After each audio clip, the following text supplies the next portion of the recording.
Was pozole originally made from human flesh? Piali no chime, my name is Curly Tlapoyawa. I'm an archaeologist and ethnohistorian specializing in Mesoamerica and the American Southwest. I'm also co-host of the podcast Tales from Atlantis. So, an older article from the website We Are Mitu is making rounds again on social media. The article is titled The History of Pozole, Human Sacrifices and a Broth. This article makes two primary claims. One, that pozole was originally made from human flesh. That is, human meat was a primary ingredient in pozole prior to the Spanish invasion.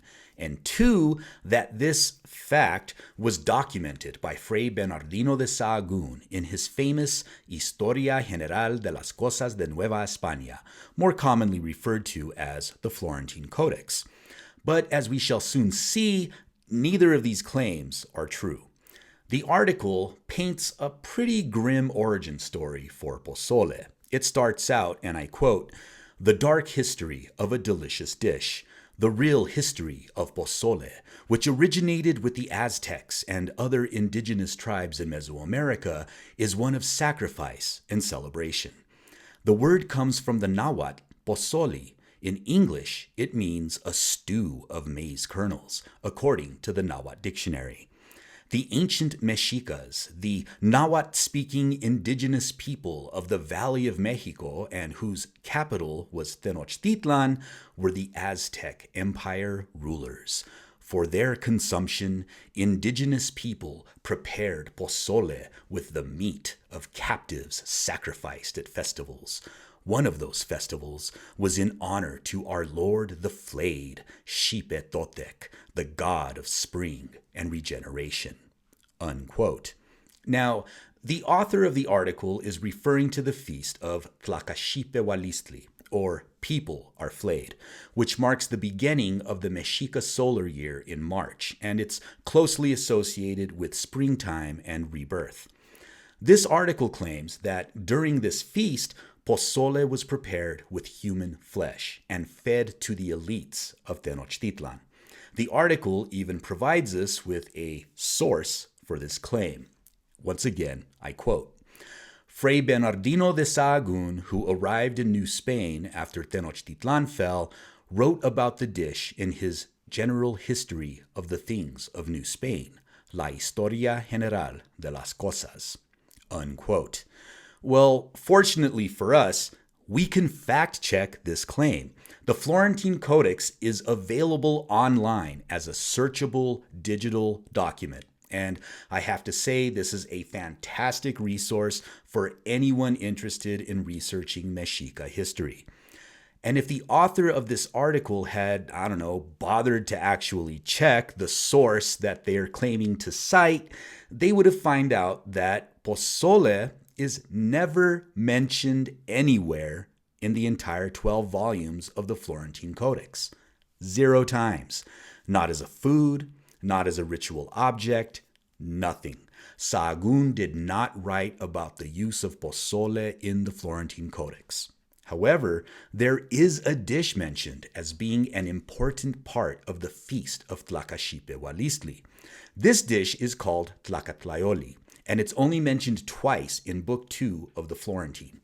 And I quote, "After having torn out and offered up all the hearts, they would throw them into a wooden jicara, and they called the hearts cuauhnochtli, and called those who died after having their hearts torn out cuauhteca.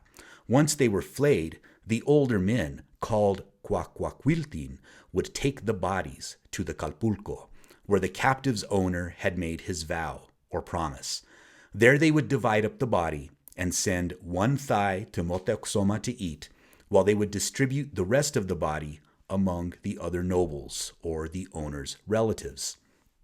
They would go and eat him at the house of the one who had captured the dead man. They would cook that flesh with maize and give each person a piece of that flesh in a little bowl or cajete, along with its broth and its cooked maize. They called that meal tlacatlaolli. A general drunkenness would follow that meal." Sounds like a party to me.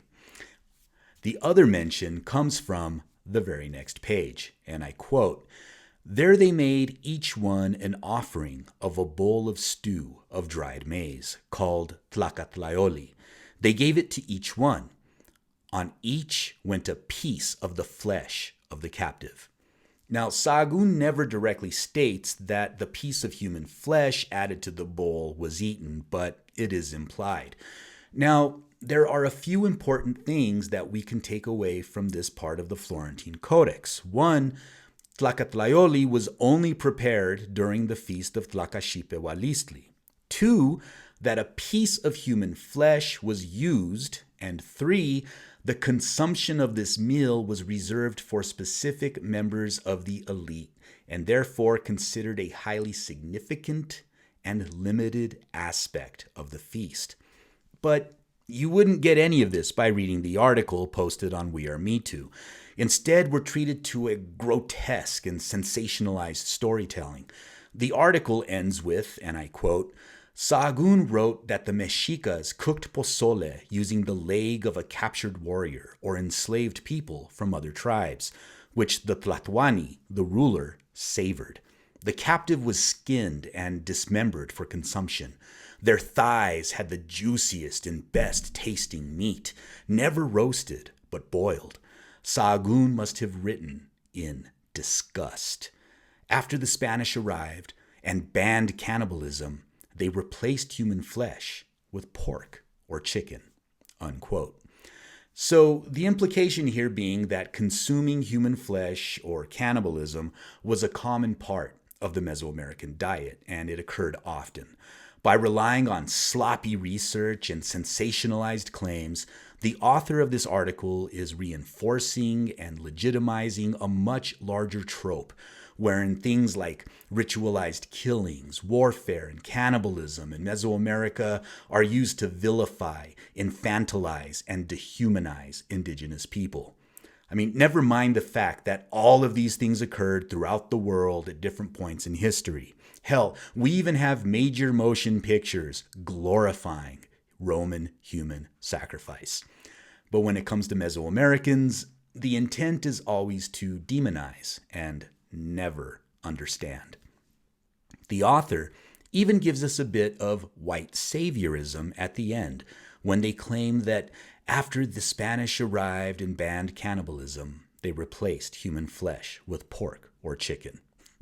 So no, pozole was not originally made with human flesh. Cannibalism was not a common or widespread practice among the Mexica, and the Spanish definitely did not save us from ourselves.